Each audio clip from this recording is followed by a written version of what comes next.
Hello mga kapatid at mga kaibigan at muli ay welcome kayo sa ating pong ikalabing-dalawang serye ng ating pong Lands of the Bible. So sa ating pong pasimula, tayo po ay sumandaling manalangin. Maraming salamat Panginoon muli at kami tinipon mo at kami nagkasama-sama muli. Pagpalain mo po ang oras na ito sa sandaling pagkakataon na kami po ay magkakasama-sama. Purihin na yung banal na pangalan sa aming kalagitnaan at sumayo lamang ang kaluwalhatian, Panginoon, magpakailanpaman. Ang lahat ng ito dalangin namin sa pangalan ng iyong anak na si Jesus. Amen. So mga kapatid, welcome sa ating ikalabing-dalawang series ng ating Lands of the Bible. So mga kapatid, dadako tayo sa panibagong lugar na ating pupuntahan ngayon. So ating tignan ng ating inihandang materials dito at alamin natin kung saan ito, ano?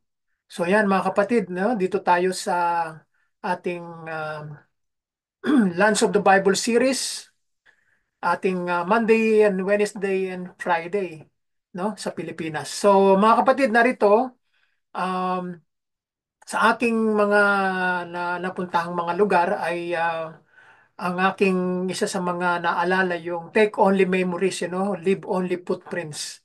So saan man kayong naroroon na pumupunta ay ang maiiwanan nyo lamang doon sa lugar na yun o yung dinaanan mo, no, yung nalakaran mo.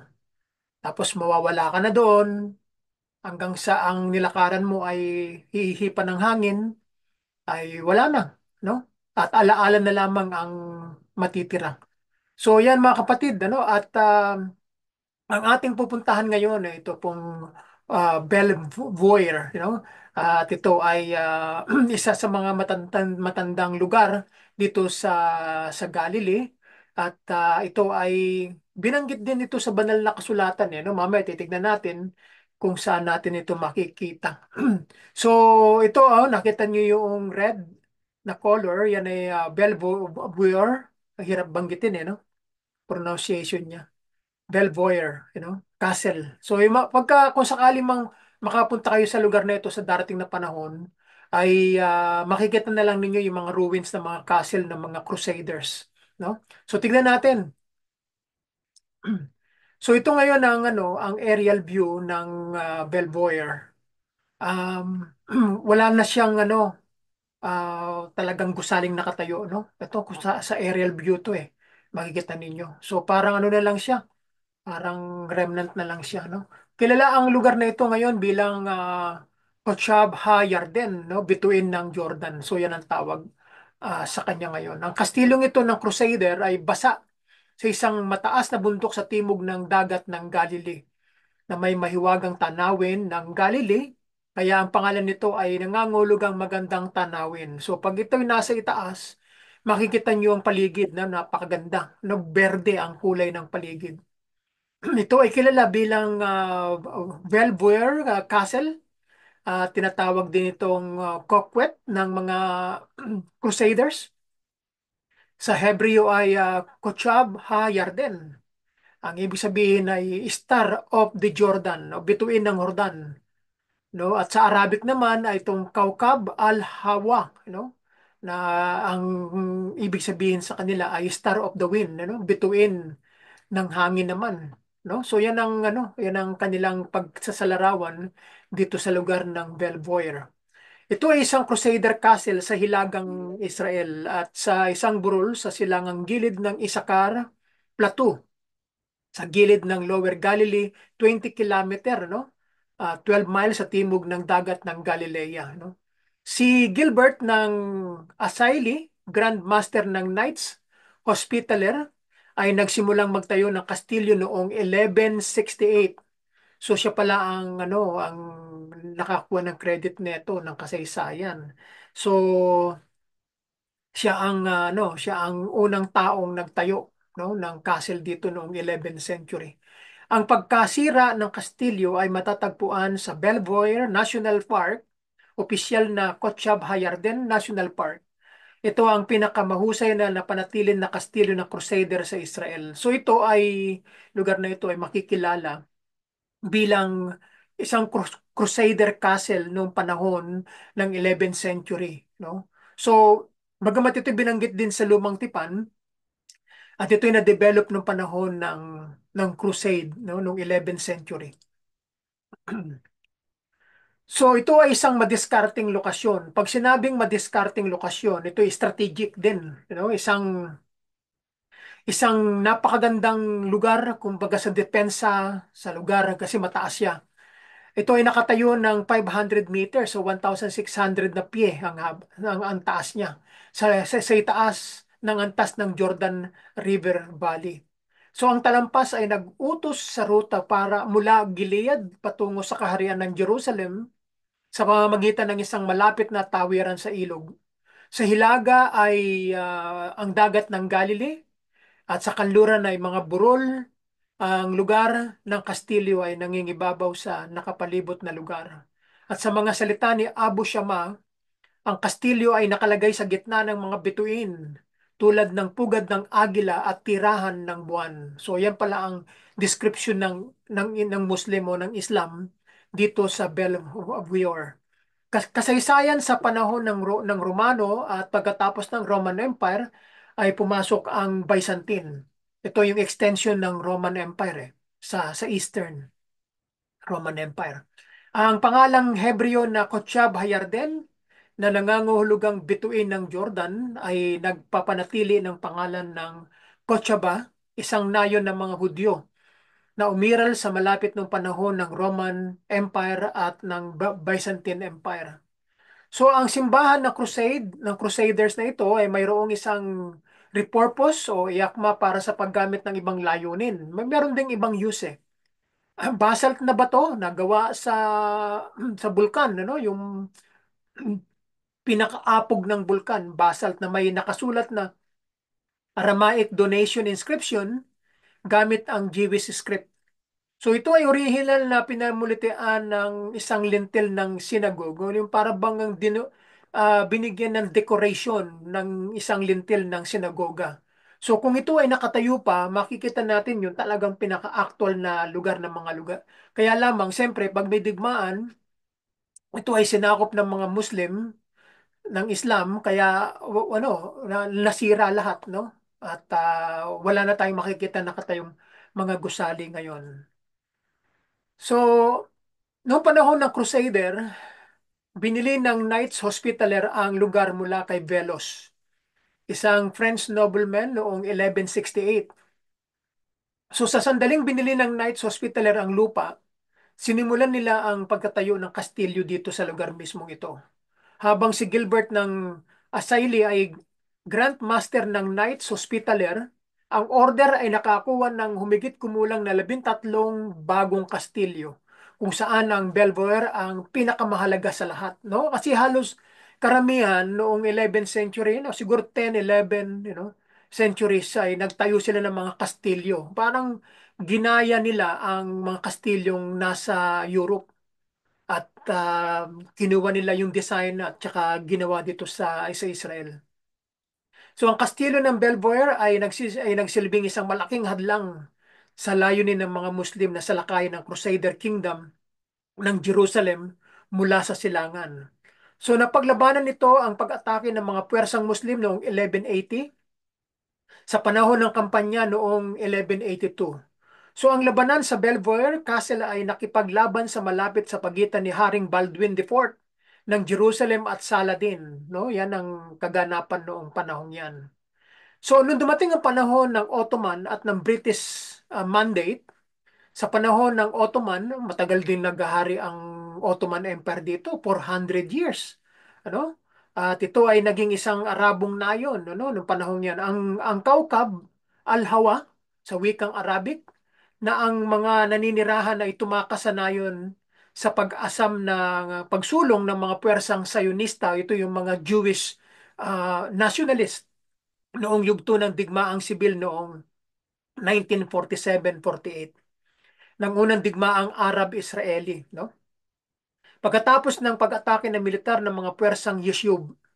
So, nanunumbalik ang puwersa ng Israel noong mga panahong ito ng mga 1947 at 48 kasi magiging isang bansa na sila.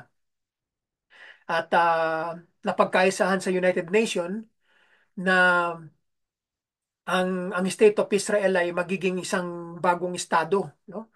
Kaya noong kinilala ng United Nations, ayun, nagkaroon na uli ng digmaan dahil gustong wasakin ng mga Arab countries sa palibot niya ang bagong silang na estado ng Israel. Pero nagwagi ang estado ng Israel laban sa kanyang mga kaaway, ano? At marami silang mga nakuwang teritoryo noong 1967, nakuha nila ang Sinai Peninsula sa mula sa Egypt at nakuha nila ang ah, ang Jerusalem, no? Ang East Jerusalem sa Jordan at nakuha nila ang ang Golan Heights sa Syria, no? Noong mga panahong 'yan. Kaya lumaki ang teritoryo ng bansang Israel nung panahon ng 1948 nung sila ah, naging isang munting estado at nung 1967 nga ay lumaki lalo ang kanilang mga teritoryo. So ang Israel noong 1948 ay naging munting estado na ang mga Arabong gusali sa lugar ay giniba sa panahon ng archaeological excavation ng mga otoridad ng Israel sa pagitan ng 1963 to 1968. So parang meron silang gagawing panibagong settlement, no? Kasi nga nakuha nila sa Arab territory, so babaguhin nila dahil siyempre nakuha nila yung teritoryo. So ang mga paghukay ay sinigawa sa Belvoir Castle sa pagitan ng 2013 at 2016. So patuloy pa rin ang mga paghukay dito sa Northern Israel. Walang tigil. Pero sa panahon ngayon ng digmaan ay tigil lahat kasi delikado. No? Kaya wala mo nang magtatrabaho. Kaya pag meron ng peace at tahimik na, then babalik na uli ang mga excavation. Kasunod ng tagumpay ni Saladin laban sa mga krusada sa labanan ng Hatin ay kinubkob ang Belvoir, no, ng mga Muslim. Ang pagkubkob ay tumagal ng 1 taon at kalahati hanggang sa sumuko ang mga tagapagtanggol nito noong January 5, 1189. So hindi nila kinaya ang puwersa ng Muslim na napakarami nila. Ang puwersa ni Saladin ay talaga napakarami niyan. Sinakop ito ng isang Arabong gobernador hanggang 1219 nang ang pinunong Ayubid sa Damascus ng Syria ay pinabayaan ito. So noong 1241, ang Belvoir ay ibinigay sa mga Frank. Ito yung mga Frank, ito yung mga French, no? Na kinontrol ito hanggang 1263. So yan ang background ng Belvoir. So tutungo tayo sa susunod at tingnan natin at oh, nasa na? Okay, here. So ang arkitektura ng gusaling ito, ng castle na ito, makikita natin dito sa larawan sa bandang kanan, ay talagang gawa lahat sa bato na talagang hanggang libong mga taon na ay talagang sabihin nating napakatagal ng mga ilang daang taon ay nandiyan pa rin, nakatayo pa rin, napakatibay. Ito ang plano ng Belvoir Castle, no? Matapos ang ikalawang digmaang pandaigdig, ang pag-aaral ng mga kastilyo ng Crusader ay nakaranas ng katahimikan. Ang Syria, halimbawa, ay nagdeklara ng kalayaan noong 1946, noong pagkatapos ng ikalawang digmaang pandaigdig at nagkaroon ng kaunting pera para sa archaeology. Sa Israel naman, nabuo ang pag-aaral ng mga kastilyo ng Crusader sa ilalim ni Joshua Prewer. No? Ang pinakamahalagang pagtuklas nito ay ginawa sa Belvoir. Sa pagitan ng 1963 to 1968, ang Israel Department of Antiquities ay nagsagawa ng mga paghuhukay sa kastilyo. Bago ang mga pagsisiyasat ay pinapalagay na ang Belvoir ay isang simpleng kastilyo na may iisang enclosure lamang. So yan ang background ng architecture ng kastilyong ito. Ang mga paghuhukay noong 1960s ay nagpakita ng masalimuot na katangian ng maagang architecture ng militar sa kaharian ng Jerusalem. Ang disenyo ng Belvoir ay may pagkakatulad sa isang Roman castrum o isang Roman camp. Ang panloob na pagsasama o pader ay hugis parihaba at may mga tore sa mga sulok. At isang malaking pinto ang daan sa gitna ng isang pader. Sa kasong ito ang kanluran. So, siyempre, gagamitin nila yung pattern, no, ng Roman architecture, you know. So, dahil nga may impluwensya ang Roman Empire dito sa Palestine o sa Israel, ay kukuha sila ng idea dahil talagang nananatili hanggang sa daang-daang mga taon na nandun pa rin siya. So mga kapatid, no, ito na yung huling slide natin kasi maiksi lamang itong Belvoir, hindi gaano siya mahaba. At hindi siya gaanong nabanggit sa Lumang Tipan. Binanggit lang ang kanyang pangalan, ngunit hindi gaano itong na-explore, no? At ito ay sakop nung binigay sa lahi ni Asher, no? Ito ay magkakatabing mga lugar ng Acre, no? At ng Megiddo, magkakatabi sila eh. At kaya lamang, nung panahon na ito ay hindi nasakop ng lahi ni Asher. So ang Belvoir ay isang maagang halimbawa ng konsentriko o nagsasaad ng mga bilog o arko o iba pang mga hugis na naghahati sa parehong gitna. Mas malaki kadalasang ganap na nakapalibot sa mas maliit, no? Yan ang kon, konsen, ah, konsentriko ng lugar na ito na plano ng kastilyo na malawakang ginamit sa mga kastilyong Crusader sa kalaunan. So ang kastilyo ay lubos na simetriko o ibig sabihin magkatimbang o proporsyonado na may isang hugis parihaba na panlabas na dingding na pinatibay ng mga parisukat na tore sa mga sulok at sa bawat panig na nakapalibot sa isang parisukat na panloob. Nakalakip na may apat na sulok na tore at isa sa kanlurang pader. So makikita ninyo hanggang ngayon sa larawan natin ay ganyan ang pinaka-idea. Merong parang arc, yung pasukan at labasan, no? So, no, ayon sa mananalaysay na si HJA Sire, ang prinsipyo ng konsentrikong disenyo na ginamit sa Belvoir ay upang maimpluwensyahan ang disenyo ng kastilyo sa susunod na ilang siglo, no? So yan ang pinaka-idea ng pagkagawa. Ang mga kahadihero, yung mga vault, yung mga pinakapundasyon ng gusali sa panloob na bahagi ng magkabilang pader ay naglalaan ng imbakan at proteksyon sa panahon ng pambobomba. So parang sa panahon natin ngayon, ay kapag ay naglalagay sila ng mga bolt para hindi pasukin ng bombs o ng ano pa mga chemical weapon na papasok sa loob. So haharangin na kagad ng kahadihero, no, ng bolt. So ang kastilyo ay napapaligiran ng moat o isang malalim at malawak na kanal na nakapalibot sa isang kastilyo o kuta o bayan na karaniwang puno ng tubig at nilalayon bilang depensa laban sa pag-atake. So ito yung binanggit natin ng mga nakaraan na na moat na kadalasan ito ay makikita sa mga parang kastilyong kaharian na minsan napapalabas natin sa mga pelikula, sa mga movie ito, no, yung mga kanal na may tubig para kung sakali mang lumusob ang mga kaaway, hindi nila basta-basta mapapasok ang kastilyo, no? So yan ang na merong yang 20 meters ang lapad, ano? At 12 meters naman ang lalim. So 39 na pie.